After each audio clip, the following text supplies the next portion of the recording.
evening, Mr. Lincoln. Oh, I'm sorry, I didn't mean to intrude. I'm sure you didn't. She gon' seriously miss another cue. Do you see more of me or less? I'm a stage manager. What is that? It means that I maintain other people's stories for work. I shouted you out during the talkback. I use my stage voice and everything. Everything but my right pronoun. Sounds like they don't see you at work, sis. I'm gonna tell you a story. It's one of yours, but it's gonna come through me. It involves an officer and a gentleman. Mr. Lincoln? Yes, that's Honest Abe. This cannot be real. Don't they look good? Who are you? I'm just a lonely queen like you. There are no queens in a democracy. Historians are finally coming around to the fact that Abe might have had an affair with his assistant. Elmer Ellsworth. You've got a firm hand. Any questions? Who will you be? Cadet Kitty! Sister Sadie. You can call me No, you are not my wife.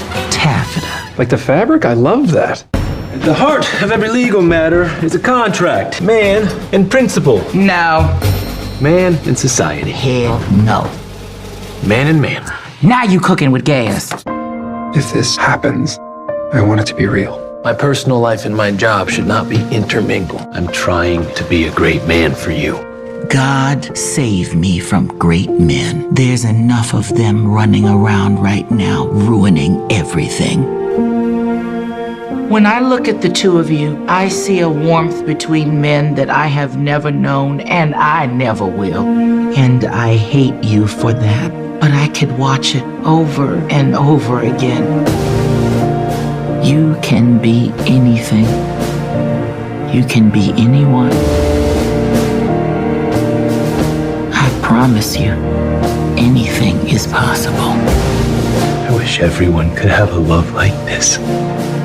At least once. Listen here, pretty girl. Stay you. Always. What should I say? Whatever you want. It's a fantasia. Hello, everyone. My name is Heather Hurt with the NRW, where nerds rule the world, and we are just having so much fun. I am here with Lovell Holder, who is the writer and director of the upcoming film Lavender Men, a look at Lincoln's queer history, which we will talk about, because I know that the moment that hits the internet, we're going to have questions everywhere. Lovell, how are you today? I'm doing very well. Thank you. It's so nice to be chatting. Well, thank you so much for giving me some of your time today. I just realized we were talking about pictures and my pillows are all messed up. That's how, you know. They're just artfully arranged. There we go. Just a couple of people in the rainbow community chatting. I'm sorry, guys. Let's talk about Lavender Men. I'm going to just do the really, really simple questions to begin. Please. Where did this concept come from? No, of course. So all credit goes to my co-writer on the film, Roger Q. Mason. Roger wrote the original play and started developing it with me in 2019, and then we had the world premiere in 2022. So yeah, that has been the journey. So all credit for this combo of Abe Lincoln and his possible queer lover all being viewed through the lens of a contemporary person of color very much begins with Roger and Roger's experience in the world. Of course, don't want to take too much credit for that. Don't want to take too much. I have a tiny percentage of Cherokee, but not enough to take claim for that. That is Roger, 100%. Of course. Well, let's talk about this, because it does mention in the description. I have watched the movie, but it does mention in the description that this was originally a play. So, though I saw the film adaptation of it, was it a play originally, or is this something that y'all kind of transitioned into a film and y'all are going to put it out there? No, we did the full humdinger production in 2022 in LA, and it did very, very well, and kind of gave us the vote of confidence. Like, no, we think there's something more here that we should keep pressing against. But the play has actually gone on and had a bit of a life beyond us. There have been subsequent productions in Chicago and I think in San Francisco as well, with different actors, different director, different producing entities. So the play is very much getting its legs and getting its life, and Roger and I certainly aren't complaining because that just means revenue for us. So yay. Love anyone who wants to put on their own version of Lavender Men. We heartily support it. Absolutely, absolutely. Get those theater dollars where you can, a I hundred mean, percent. not a sentence anyone ever says, get those theater dollars where you can, but when they come, wonderful. Absolutely. There was a joke there. The theater kids will know exactly where we Oh, were coming from, right? yes, they probably have the dollar framed on the wall because it's the only one. Absolutely. So, before we get into the film itself, I do want to then kind of stick to this theme, Yeah. the set. We're in one spot the entire time. Like, yes, we do go backstage, we do shift to the audience, but it's really just the stage. Why did y'all decide to keep to that concept, to the play-esque feel to it for the film? No, 100%. Well, I think there are both creative choices and also logistical realities. And I think for us, the story that we were telling, and kind of expanding on what had been planted in the original play, was that this really has become kind of this purgatorial space for Taffeta. In For lack of a better like metaphor, also the same space where like Abe Lincoln was killed was a theater. And so this kind of emotional questioning of both very much on like the metaphorical level of, is Taffeta going to live? Are they going to break out of this place where both they feel the world, but also they themselves have kind of consigned themselves to?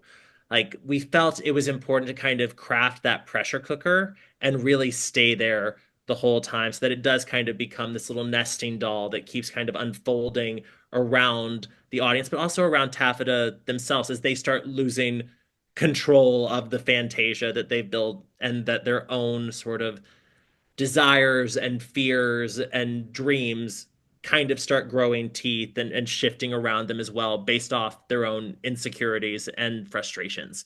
Um, and just from a simple reality of the fact that we knew we were going to have to shoot the movie in 10 days, and we knew we had to make the absolute most of what we did. And we knew we had ourselves in possession a really vivid, interesting, textured set that would allow us to create shots where it didn't feel like, okay, I'm just staring at the exact same blank wall over and over again, that it was allowed us different angles to refract and play with to sort of affect the mood and emotion of the piece as Taffeta goes on this journey.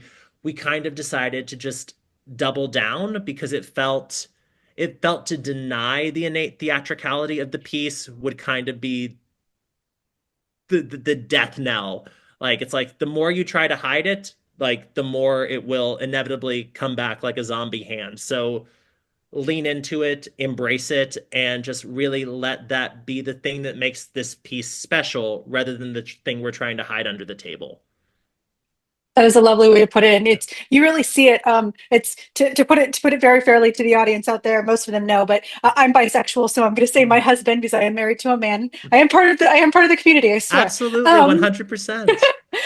but my husband and I are both theater kids, and one of the things that I really enjoyed, especially in the forest scene, was the lighting, and it felt very theater kid to me. And I was just like, Mm. "Oh my gosh, this is such a great film! I love it." Yeah, no, we really kind of, as we were developing it, we really kind of, the mission statement kind of became, this isn't a play that is being filmed. It's a movie that happens to take place in a theater.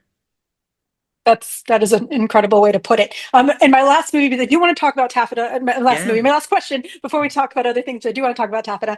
Um, why did y'all even want to make a film version of this, and why specifically anything about the potentiality? Because that's the rumor for 150 years now of Lincoln being queer. Well, no, I think the initial impetus really came from Roger at the time, because at the time I think Roger was much more interested in Lincoln than Roger even was in expressing things that they had themselves had been through, the kind of auto fiction of it all. I think initially it was much more because, again, when Roger first started developing this story, like Lover of Men had not come out yet. Oh, Mary had not come out yet. Like, it was still probably a little bit like prior to that wave in like 2019 when Roger first started writing. And I think they really wanted to confront the idea of how we put people in power in a certain narrative, regardless of whatever their actual history might have been behind closed doors. And I think the more Roger started wrestling with that, and as we started developing it together, and Roger's writing, like I was really pushing them, like as director and collaborator, of like, no, no, no, no, no. I think what this Taffeta character here has to say, we should maybe crank the volume up on that, because I think where these things are colliding is actually what's making these things special, rather than kind of just presenting a two-hander like we need a three-hander. Because originally, in the first draft of the play, Taffeta just appeared for an initial monologue and then gave a summary at the end, and otherwise it was just Abe and Elmer the whole time. And I was like, she's the one I want to hear more from. Like, how do we weave her through there? And like it took quite a bit of time, but I think it was certainly worth every minute, because I think what makes this story special, sort of again, like rather than trying to like push Roger under the rug, it's like, no, no, no, no, no. Roger is the whole floor. Like that is the foundation on which all of this is built. And like again, like lean into the gifts you're given. Yes, absolutely. All right. So now let's get into the bread and butter of this. Let's talk about Taffeta. Who were they? From the creation of the character for the play to how they might have changed for the film. Who was Taffeta in y'all's head when they were created? I Well, apologize. no, no, no, no, no, please. I think, well, it was so funny because I think initially Roger was like, I'm never playing this part. And then as the piece got further and further developed and specific, it kind of went from, well, maybe I want to play this part. And I was like, you should play this part. Yeah, maybe.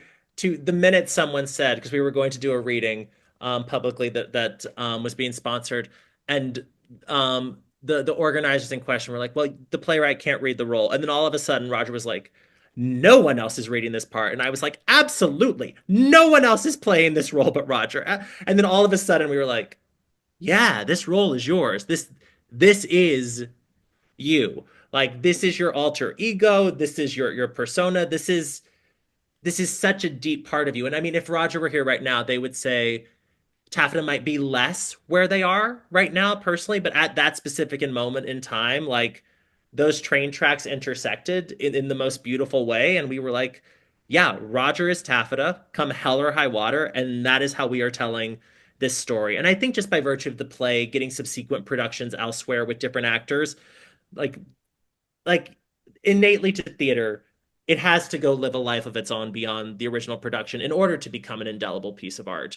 Whereas I think the minute we knew that was happening, it allowed us then with the film to be like, yeah, but Roger is Taffeta for film forever and always. There is no way we would ever have attempted this without Roger like being at the center of it. Okay, so then that brings up another question. When they were portraying this role, did they take anything from the character? Did they add anything, change it? Who was Taffeta when Roger was playing, or was Taffeta Roger? I think I can only speculate from being on the outside, but there were definitely many moments where I would say like my direction was, don't feel you have to act, just be you. And just like don't feel you have to put anything on it. Like just be present. And I mean even to the point where like some of the costumes were Roger's at the time. Like Roger's like, well, I want to be comfortable. Like I don't want to have to be breaking in new shoes. I don't want to have to do this. And it's like, yes, lean into this, and then you can throw all of them away when you're done and like say like I'm shedding that particular skin. Um, but I also think too, like I would say to go back to the question just before, I think the one like simple concrete change that happened from stage to film was the invention of Taffeta as stage manager. Because in the original play, the monologue that Roger delivers about 12 minutes into the movie, where they start just speaking directly to camera after you've sort of seen them around the theater, that was where the play begins. Taffeta just comes out, starts talking to the audience, and the play kind of starts building around them. And we knew we needed a slightly deeper anchor to this. And I think the position of stage manager within theater is such a unique and interesting one because you're there for every creative conversation. And I think if the director is good, the director is relying on the stage manager as an outside eye to bounce ideas off of, to get feedback from.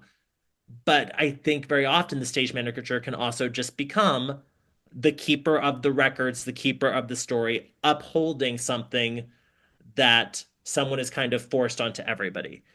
And I think it was kind of a light bulb moment of saying, well, to justify why we're in a theater, how has Taffeta gone to this theater? And it was like, well, no job could align more with the journey they're already going on than that of stage manager. Why they would be the last person out, why they're here at all hours, why they're having everything dumped at their feet from cast, creative, audience members.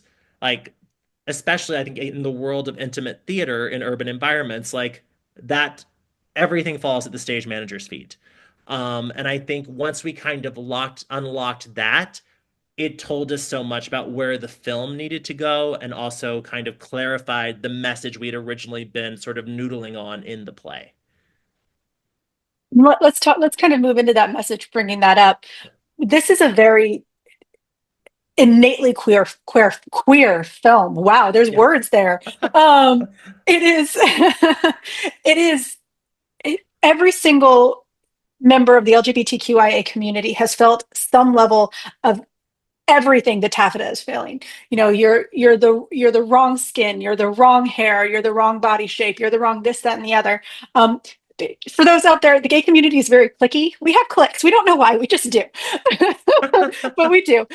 With that being said, why was it so important to have to kind of just throw everything onto them? You know, the body shaming. There was a moment. Trigger warning for the audience out there. There was a sexual assault moment. There's why throw all of this onto Taffeta for this film?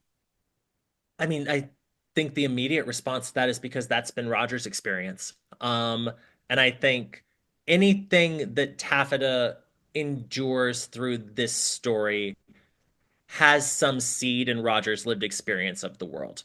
And I think from that very unique perspective comes a more universal one, which is kind of, I think, the guiding light here. But I also think, too, just in terms of the story that we were telling, it was also a matter of these are things that aren't always talked about, or this isn't the person that's normally given the microphone. So if this is how the time is going to be spent, spend it the way you want to, Roger. Like, what aspects of this do you want to tell? And it's like, well, we can't have this without that. That moment can't be contextualized without this. And it's like, yes, exactly. And I even think, too, everything you were saying about the things we all kind of experience as queer people, it is funny because one of the things that initially made me lean into the play originally was kind of the classic expression of like, hurt people hurt people. Well, marginalized people can marginalize other people. And I think leaning into that question, which is one that kind of does churn throughout Roger's other plays and Roger's other creative projects, was an intriguing one to me. But just even from the journey that the piece has gone on over the last few years, even just now in our current moment, certain lines resonate differently than they did when I first read them 5 years ago. I mean, just especially like God save me from great men. There are enough of them running around ruining everything. Um, I think about that. I wish that line had been less prophetic than it was. There's a lot of the film that I wish was less prophetic. Wow, I'm doing great in English today. Sorry. No, Okay. we're all getting through it. We're all getting through it in the year of our Lord 2025. Now you know why I was a backstage girl. Okay. Let's talk about we've talking about Roger's journey through this. Let's talk about yours a little bit. Yeah. You were the director. You did co-write. What did you learn about yourself? What was like your favorite moment that you got to do either on stage or for the film? To be truly candid, I think my favorite part of this was that in some ways it was a little bit of a revival for me. Because I had directed one feature before, 10 years ago now, and I very much felt at times like I wasn't always in control of every decision that was being made, in a way that um was occasionally a little tough. And I think this opportunity where I had such extraordinary producers in Mia Chang and Mia Ellis, and such a great creative partner in Roger, brilliant actors in Pete Placic and Alex Isola, like, and even to our supporting cast, like, and our crew, I would say 75% of the people who worked on this film I had known for 10 years or more. Um, like, I directed Pete in his first play in college when he was on the football team. And he was like, oh, I think I want to try acting. And so I cast him in a play. And like, Roger was our intimacy coordinator on that play. And so, or like, there 4 members of my grad school class were involved in this film. So I think the thing that was kind of most gratifying was it's strange to say, but it almost felt, even though I had directed a feature and like had produced 7 at this point up until now, it almost felt like the first time, just because it felt like everyone was just so on the same page. Everyone wanted to be there, and almost all of us knew each other quite well. And so it really just did feel like we were all there in service of this story and Roger and each other. And that was such a gift, and just really kind of reaffirmed for me, no, no, I can do this. I want to do this. And it also kind of just sort of like any, I think, lingering baggage that I had had about that prior experience, I suddenly was able to kind of let it go. And I even went the day after we had like locked post on Lavender Men,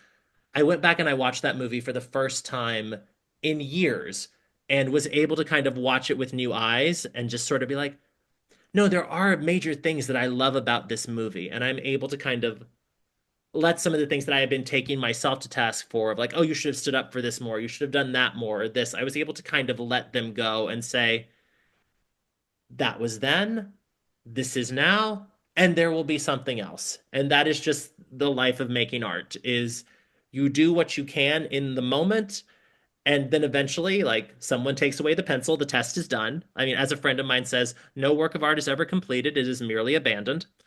And you just kind of try and do and meet any task with the skill set and resources you have in that moment. And just, as I would always say to Roger on set, like, this is just an exercise in radical presence. Fair, unbelievably fair. That's a great statement. Um, uh, then let's talk about the actual direction itself. And once again, I know you made the statement that this was supposed to be a movie that just happened to be in a theater, but you do have a very limited space while you're there. Like, this is not like a huge set or anything like that. No. So, so what were some of the difficulties? What did you have to adjust and learn while you were working on this film? Well, we were very fortunate in that Skylight Theater Company and Playwrights Arena had, where we shot the film, had been so like involved in the original production of the play, that they really gave us such a license to tell the story that we needed, however we needed it. But I think also just by virtue of the fact that Roger, Pete, and Alex had become so close as actors, they were used to sharing a dressing room from when they had the 3-month run of the show, that it wasn't like a big deal. Like, okay, hey, we're all in the same space again, things like that. Um, and just even it was just a collection of good sports. Like, even just the fact that like Josh Outwell, our brilliant sound technician, like has his whole kit right by where our producer Mia Ellis has like set up all the crafty and the COVID test. And then we're getting Roger fitted into that same little hallway with their hoop skirt, and 3 people are under Roger's dress trying to mic them while this is happening. And it could only have happened, I think, with that group of people, just because the trust was so innate. And also, everyone was just so immaculately prepared. Um, from the folks who had done the play to the film crew who had come in, who had pretty much all seen the play multiple times and like understood, if not how we were staging or doing things, because we did restage virtually everything, for the sections of the play that kind of did sort of move horizontally into film. but they understood the spirit of the piece. They understood what the message was. They understood what this story meant to Roger. And I think that just allowed everyone in this tiny, cramped theater in Los Angeles to understand, like, we know why we're all here and we know what we've got to do. And we were basically shooting 10 or 11 pages a day. And there was only one day where we went over time, and it was by 5 minutes, just because everyone was so on top of their game. That's what happens when you get people who know what they do and love what they do working Yes. together. Yep. I cannot say enough good things about that cast and that crew. Like, I mean, truly, um, all stars across the board. Wonderful, wonderful. All right, now we have to get into the nitty gritty. We Yeah, have to talk please. about We have to talk about Lincoln, just because we're definitely going to have those people like he's not gay, and we did talk. You've already mentioned that. There's a lot of straight and white. There's a very clear line in history. We can tell in the history books. Why make this film as it is a backdrop. This is more Taffeta's story with the queer story in the background, Mhm. but why Lincoln's story specifically? Well, I think it actually your question actually makes me think of a line from the play that got cut from the film, but I think is a great answer to this question, which is one of Taffeta's, which is, did you follow Honest Abe into the commode? Do you know where he was going? Were you there? Did you go down on your knees and see everything that was happening? Like, none of us will ever fully know anyone's personal private life, past, present, future, wherever. But I do think, in terms of why Lincoln, I do think people do have this kind of fascination because he's honest, honest Abe. And I think just by virtue of the fact that there could be something behind that automatically makes people lean in a way with, like, a more corrupt president. You're like, well, no, we know they were doing God knows what with God knows who at God knows what hour of the day. Um, and so I think, and I do think that there is an innate affection for him too, that, like, and I feel like the film had this affection for him as well, where it's like any questions that we're proposing or are speculating or exploring, I think it is all done from a loving place, and not. I'll put it this way, because I do think it was a much angrier story when Roger started writing it, but I think even Roger started to have more affection for Abe Lincoln than they probably did at the top of the experience. Because I mean, I feel like there was even a moment where, like, well, Roger's like, well, we don't want to put them all the way through that. I was like, oh, okay, okay. I thought we were indicting, but great, great. I'm not gonna. I'm with you. I'm with you. Wonderful. Then the big final question that we have for you here. When people see this film, because it does finally come to theaters on May 2nd, getting Yeah. pretty dang close. Um, what do you want the one thing that audiences to have in their minds when they walk out of the theater? What's that one thought you want them to have? I think I would say just come in prepared to let it wash over you. Come in prepared to listen, to think, because I don't think this is a movie that pretends to have all the answers. I don't think we're trying to say that we're planting a flag about this is who Abe Lincoln was. I think it's much more about this is what history means to someone in contemporary 21st century America who might not see themselves when they look at the way stories have historically been told.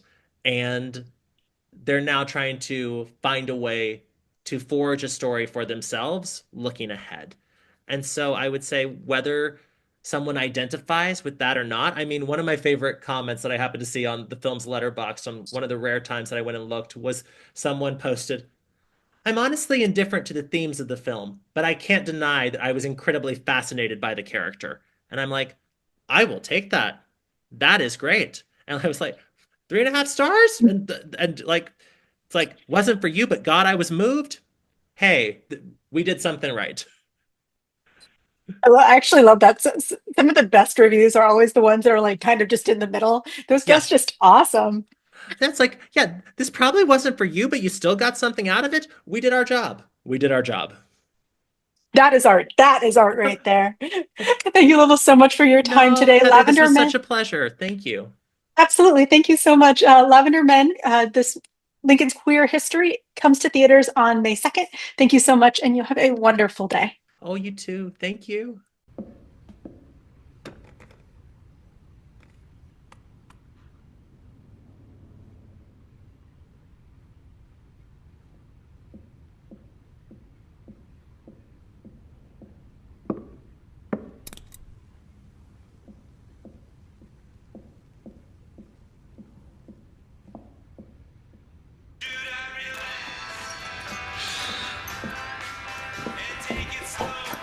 Oh my goodness! Oh, disturb y'all. I'm so sorry. We didn't know anybody was here.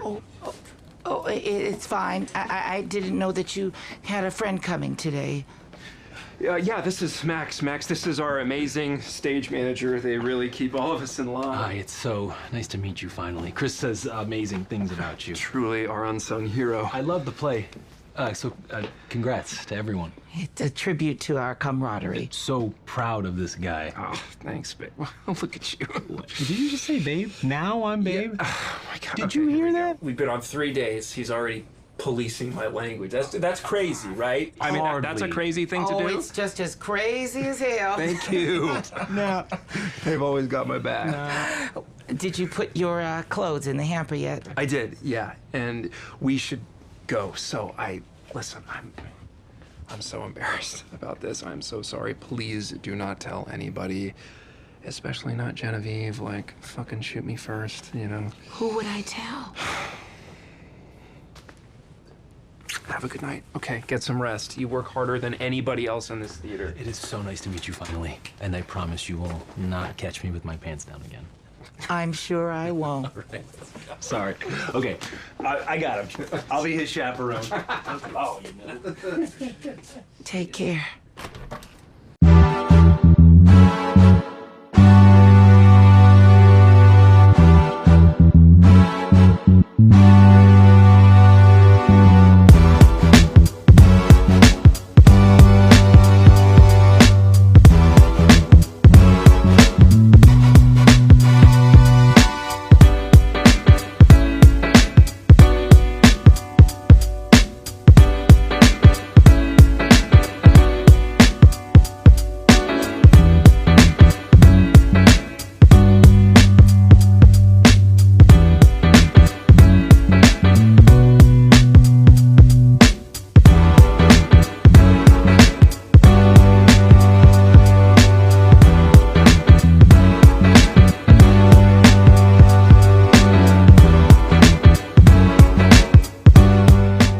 Nerds rule the world!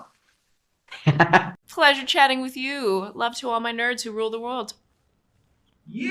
Nerds rule the world! Yes, we do. Thanks. Nerds rule the world.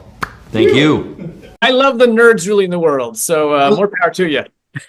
Patrick, what up, man? And yes, they do. Nerds rule the world, kid. Yes, sir. Thank you. Awesome. Kuya P, nerds rule the world. Hello. Yes, they do. Yes! Oh, Nerds rule the world. I got It's in the title of your show, like nerds rule the world. Like, I want more black weirdos on screen, and I don't feel like we ever get to see that very much. Thank you so much. Nerds do rule the world. Yes. Thank you. Thank you, nerds rule. Love it. Hello, Sarah. Hello, Julie. Nerds rule. Yes, Rock on. I love it. Thank you so much. It's good to see you. I love Nerds Rule the World. But yeah, there's a heavy nerd component, man. Yeah. And at the end of the day, if you ask me, nerds rule the world. So Absolutely. And you're right, nerds do rule the world. we're just the best. Yes. Thank you, ladies. Thank you so much. Yes. Thank you, guys. Bye. It's your boy Kuya P. Nerds rule the world. Thank you so much, guys. I appreciate you. do. They rule the world all right. Yes. Take care, Tony. Thank you, guys.